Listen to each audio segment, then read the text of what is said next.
saja keterangan pemuda tadi ya pemuda ieu teh musuhna iblis. Aya dijadikeun musuhna iblis, aya dijadikeun nyaeta kakasihna iblis. Ya pemuda. Yang dijadikan musuh iblis atau kakasih iblis? Iya pemuda dengan pemudanya. Kalau dijadikan kakasih iblis atau dijadikan musuh iblis? Lamun kakasih iblis mah hilangna bakal korek, bakal taradai ibadah. Kita ngajalankeun dosa, kita kakasih iblis. Ayo itu. Ya pemudi.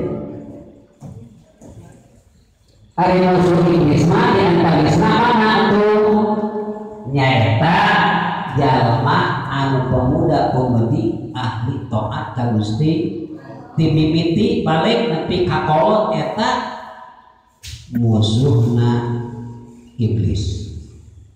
Musuh iblis jalma antara korek eta musuh iblis.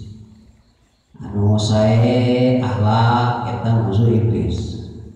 Anu sae nyaeta kadituna ulas jeung asihan musuh iblis.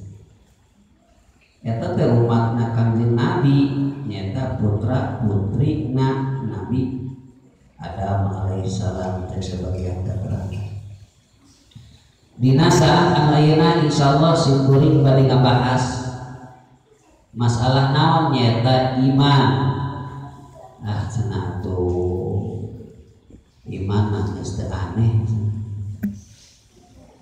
Da bioge cari diri teh dasarna iman.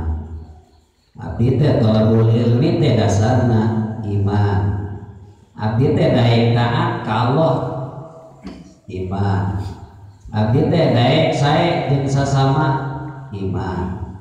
Tapi kan ieu mah urang naon kita we sangkan kuat dina kaimanana. Naon sababna teu sakedik bujeng-bujeng jalma bodoh jalma pinter ngaku iman tapi kadang-kadang kaimanana teu kuat, kadang-kadang dua beliau jeung dua leo.